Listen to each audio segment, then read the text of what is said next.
الله نور السماوات والأرض مثل نوره كمشكاة فيها مصباح. بسم الله الرحمن الرحيم. اللهم صل على محمد النبي الأمي وعلى آله وسلم تسلیما. باب حضور اقدس صلی اللہ علیہ وسلم کا تکیے کے علاوہ کسی اور چیز پر ٹیک لگانے کا ذکر. فائدہ: تکیے کا ذکر اس سے پہلے باب میں گزر چکا ہے. اس کے علاوہ حضور صلی اللہ علیہ وسلم کا آدمیوں پر بیماری کی حالت میں سہارا اور ٹیک لگانا بھی ثابت ہے. بظاہر اسی لیے مصنف امام ترمذی رحمۃ اللہ علیہ نے اس باب کو مستقل ذکر کیا. اس باب میں 2 روایتیں ہیں. حدیث نمبر 1، حضرت انس رضی اللہ تعالی عنہ فرماتے ہیں کہ حضور اقدس صلی اللہ علیہ وسلم کی طبیعت ناساز تھی، اس لیے حجر شریف سے حضرت اسامہ رضی اللہ عنہ پر سہارا کیے ہوئے تشریف لائے اور صحابہ رضی اللہ عنہم اجمعین کو نماز پڑھائی. حضور اقدس صلی اللہ علیہ وسلم اس وقت ایک یمنی منقش چادر میں لپٹے ہوئے تھے. فائدہ: یہ حدیث حضور اقدس صلی اللہ علیہ وسلم کے لباس کے بیان میں نمبر 6 پر گزر چکی ہے. حدیث نمبر 2، فضل بن عباس رضی اللہ تعالی عنہ فرماتے ہیں کہ میں حضور اقدس صلی اللہ علیہ وسلم کی خدمت میں آپ صلی اللہ علیہ وسلم کے مرض الوفات کی حالت میں حاضر ہوا. حضور اقدس صلی اللہ علیہ وسلم کے سر مبارک پر اس وقت زرد پٹی بندھی ہوئی تھی. میں نے سلام کیا. حضور صلی اللہ علیہ وسلم نے جواب کے بعد ارشاد فرمایا کہ اے فضل، اس پٹی سے میرے سر کو خوب زور سے باندھ دو. بس میں نے تعمیل ارشاد کی. پھر حضور صلی اللہ علیہ وسلم بیٹھے اور میرے مونڈھے پر ٹیک لگا کر کھڑے ہوئے اور مسجد کو تشریف لے گئے. اس حدیث میں مفصل قصہ ہے. فائدہ: حضور صلی اللہ علیہ وسلم نے سر مبارک کو درد کی وجہ سے پٹی باندھ رکھی تھی. بعض علماء نے بجائے پٹی کے عمامے کا ترجمہ کیا ہے اور حضور اقدس صلی اللہ علیہ وسلم کا مختلف رنگ کے عمامے باندھنا ثابت کیا ہے. من جملہ ان کے زرد عمامے کا اس حدیث سے کیا ہے. امام ترمذی رحمۃ اللہ علیہ نے جس قصے کی طرف اشارہ کیا، مجمع الزوائد میں یہ قصہ مفصل مذکور ہے. حضرت فضل رضی اللہ عنہ فرماتے ہیں کہ میں حضور صلی اللہ علیہ وسلم کی خدمت میں حاضر ہوا. میں نے دیکھا کہ حضور صلی اللہ علیہ وسلم کو بخار چڑھ رہا ہے اور سر مبارک پر پٹی باندھ رکھی ہے. حضور صلی اللہ علیہ وسلم نے ارشاد فرمایا کہ میرا ہاتھ پکڑ لے. میں نے حضور صلی اللہ علیہ وسلم کا ہاتھ پکڑا. حضور صلی اللہ علیہ وسلم مسجد میں تشریف لے گئے اور ممبر پر بیٹھ کر ارشاد فرمایا کہ لوگوں کو آواز دے کر جمع کر لوں. میں نے لوگوں کو اکٹھا کر لایا.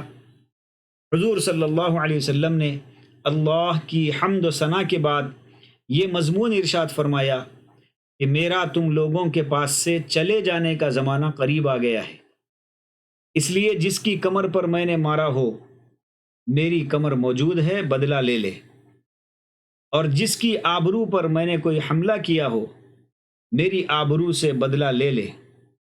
جس کا کوئی مالی مطالبہ مجھ پر ہو وہ مال سے بدلہ لے لے. کوئی شخص یہ شبہ نہ کرے کہ مجھے بدلہ لینے سے رسول اللہ صلی اللہ علیہ وسلم کے دل میں بغض پیدا ہونے کا ڈر ہے، کہ بغض رکھنا نہ میری طبیعت ہے نہ میرے لیے موضوع ہے.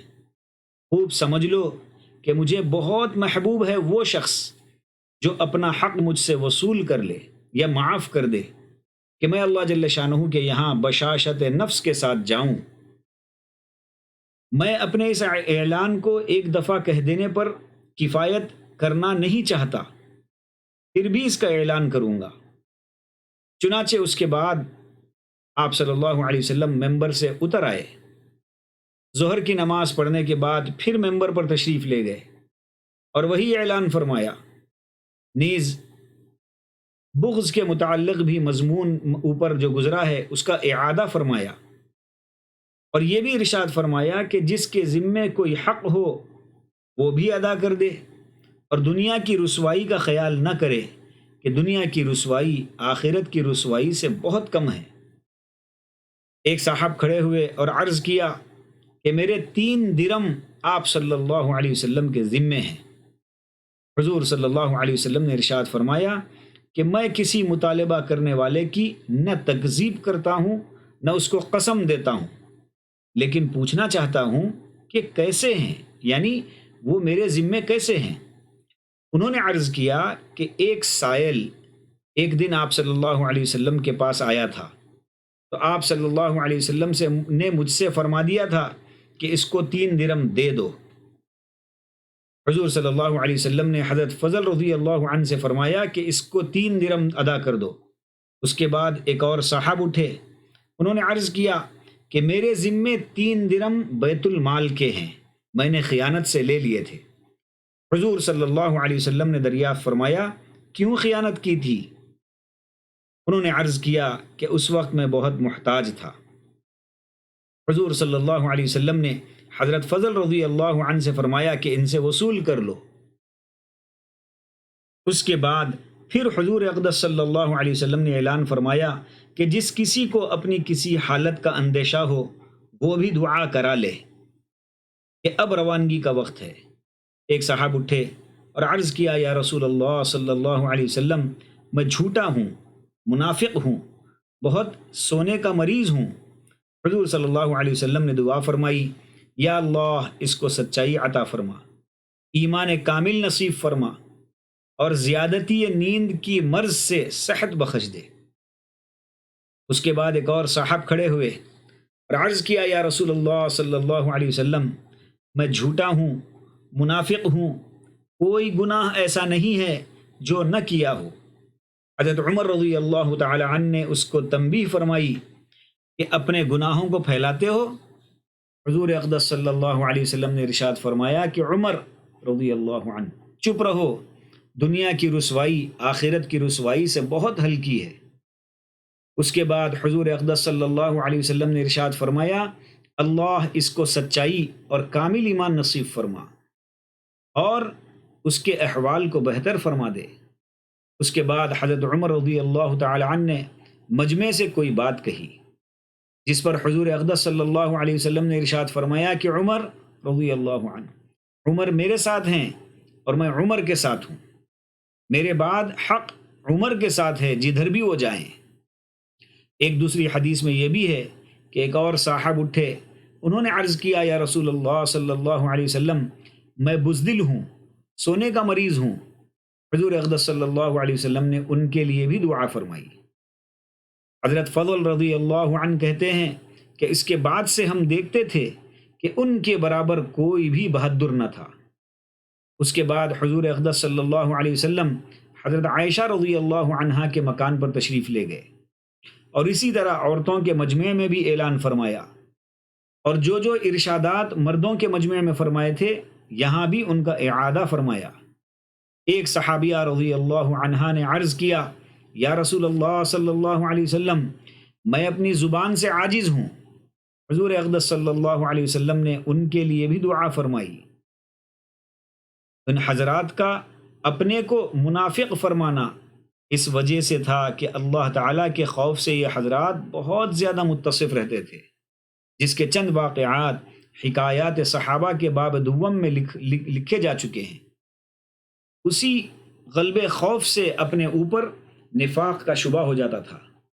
چنانچہ حضرت ابوبکر صدیق رضی اللہ عنہ کو جو باتفاق اہل حق تمام امت میں افضل ہیں یہ شبہ ہو جاتا تھا، جیسا کہ حکایات صحابہ میں حضرت حنظلہ رضی اللہ عنہ کے قصے میں مذکور ہے۔ ابن ابی ملیکہ کہتے ہیں کہ میں نے 30 صحابہ کرام رضی اللہ عنہ مجمعین کو پایا ہے کہ ان میں سے ہر شخص اپنے منافق ہونے سے ڈرتا تھا کہ مبادا میں منافق تو نہیں ہوں۔ حضرت حسن بصری رحمۃ اللہ علیہ جو مشہور اکابر صوفیہ میں ہیں اور تابعی ہیں، فرماتے ہیں کہ وہ مسلمان جو گزر چکے یعنی صحابہ کرام، اور وہ مسلمان جو موجود ہیں یعنی بقیہ صحابہ اور تابعین، کوئی بھی ان میں ایسا نہیں ہے جو اپنے نفاق سے نہ ڈرتا ہو، اور گزشتہ زمانے میں اور موجودہ دور میں کوئی بھی منافق ایسا نہیں ہے جو مطمئن نہ ہو۔ حضرت حسن رضی اللہ عنہ کا یہ بھی قول ہے، حضرت حسن بصری رحمۃ اللہ علیہ کا یہ بھی قول ہے کہ جو نفاق سے نہ ڈرتا ہو وہ منافق ہے۔ ابراہیم تیمی جو فقہائے تابعین میں سے ہیں کہتے ہیں کہ جب بھی اپنی بات کو اپنے فعل پر پیش کرتا ہوں تو ڈرتا ہوں کہ جھوٹ نہ ہو۔ یہی مطلب ہے ان سب حضرات کے نفاق سے خوف کا کہ اپنے اعمال کو ہیچ اور کال عدم سمجھتے تھے، اور پند و نصیحت وغیرہ احوال کے اعتبار سے یہ ڈر رہتا تھا کہ یہ نفاق نہ بن جائے۔ اللہ سبحانہ و تعالی ہم تمام کو ایمان کامل نصیب فرمائے، نبی پاک صلی اللہ علیہ وسلم کی سنتوں سے محبت اور سنتوں والی زندگی مقدر فرمائے، اور نبی پاک صلی اللہ علیہ وسلم کے دست مبارک سے حوض کوثر سے جام کوثر نصیب فرمائے، اور آپ صلی اللہ علیہ وسلم کا پڑوس آخرت کی ہمیشہ کی زندگی میں عطا فرمائے۔ وآخر دعوانا ان الحمد للہ رب العالمین۔